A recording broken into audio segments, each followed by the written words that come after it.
L'exposition Nom de code X02 1918 a ouvert ses portes le 6 novembre dernier au centre des expositions Les Réservoirs à Limay à l'occasion du centenaire de la Grande Guerre. Il s'agit d'une exposition ludique et interactive comme l'a expliqué Élodie Bergeron au micro de BPM. Nous avons imaginé la visite de cette exposition à travers la mise en situation d'un petit personnage.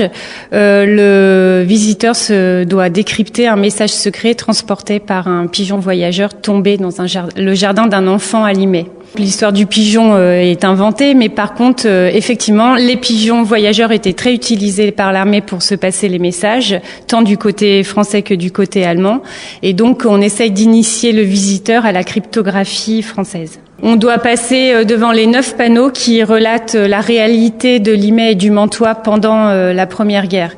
Dans notre région, il n'y a pas eu de combat, mais comme on était une région de l'arrière, et donc on essaye d'expliquer aux visiteurs quelle a été la réalité vécue par les villes de l'arrière pendant ces 4 ans difficiles. À la fin, on fait apparaître tout un système de codage basé sur 5 lettres qu'utilisait l'armée allemande, qui est le code ADFGVX.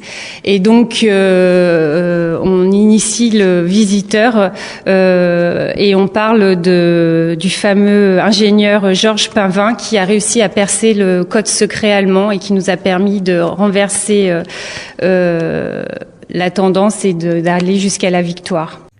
Cette exposition est le fruit d'un travail de longue haleine.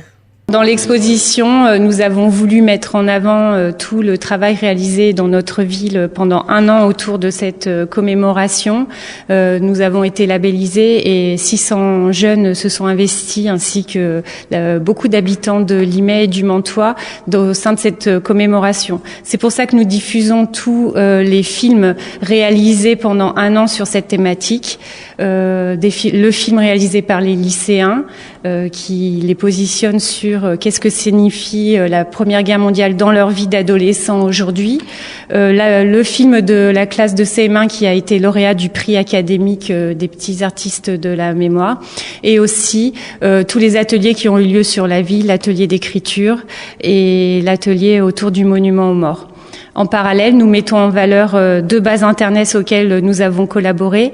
La base Europeana, auquel beaucoup de gens du Mantois ont collaboré, ainsi que la base Internet Génération 14, qui permet à chaque famille française de trouver très rapidement autour de son patronyme s'il y a eu des morts pour la France. Les familles liméyennes ont été très généreuses et ont prêté beaucoup d'objets relatifs à leurs aïeuls ayant combattu pendant la Première Guerre, ce qui parle beaucoup aux visiteurs. Vous avez jusqu'au 23 novembre pour découvrir cette exposition.